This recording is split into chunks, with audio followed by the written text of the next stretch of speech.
Nah teman-teman, setelah ikut acara LBU, kami belum puas karena ilmu itu makin kita pelajari, makin kita merasa kurang. Tidak pernah ada seorang pun yang menguasai semua ilmu di dunia ini. Setelah LBU 18, ada LBU 19 di Bandung, dan kami ikut lagi beserta istri. Kami belajar lagi, dan terus berkonsultasi. Konsultasi dengan Ustaz Farhan, konsultasi dengan Coach Herul, konsultasi dengan Pak Oki. Yang alhamdulillah permasalahan kami memang banyak, tapi mungkin kalau yang lain datang kena suha itu karena sudah gagal bayar, kejar-kejar dan kolektor. Tapi kami tidak, kami datang kena suha karena satu tujuan kami, mau menghapuskan riba dari kehidupan keluarga kami agar semua bisa mencapai hasil yang maksimal di dunia dan akhirat. Bapak dan Ibu, akhirnya kami berjalan. Kemudian saya konsultasi dengan Coach Herul di rumahnya. Waktu itu beliau terima saya dengan sangat baik sekali. Saya datang subuh-subuh, sholat berjamaah di masjid dekat rumah beliau sama beliau. Beliau mengatakan, ini loh dok, ini langkah-langkahnya. Oke, saya pelajari itu. Terus saya lihat di depan, Pak itu apa ya di depan? Oh itu air minum gratis. Dokter isi gitu loh gitu. Dokter isi itu masih 132 mg. Itu masih kosong kan? Saya makan pasien, gimana ya? Itu kan masih dananya dari mana gitu untuk itu.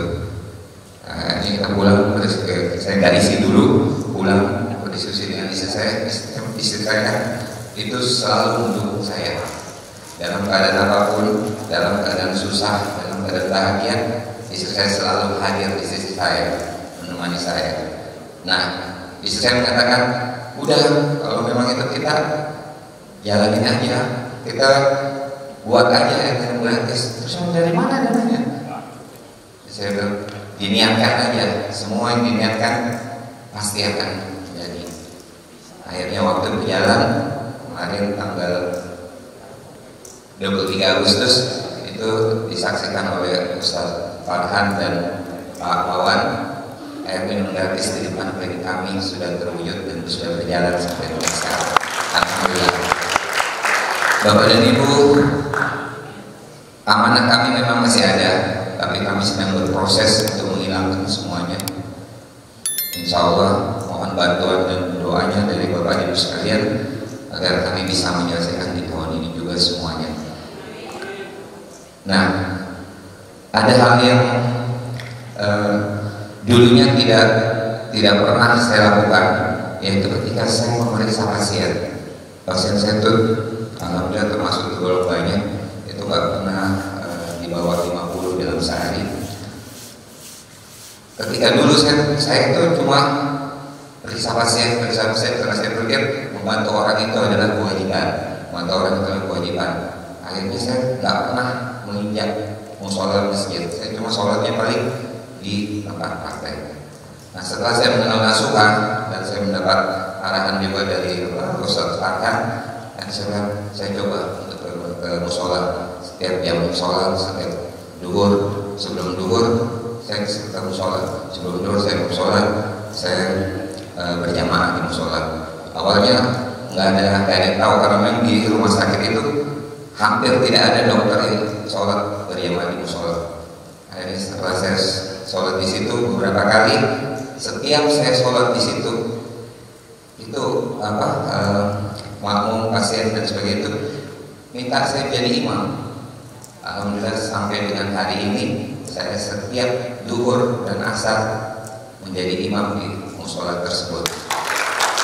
Satu hal yang tidak pernah lupa dari ingatan saya ketika saya meriksa pasien seorang wanita, dan saya sudah ceritakan ke istri saya bahwasanya dia mengatakan gini, dia datang masuk, saya periksa, baru duduk dia langsung bilang, dokter terima kasih dokter telah menjadi imam bagi saya.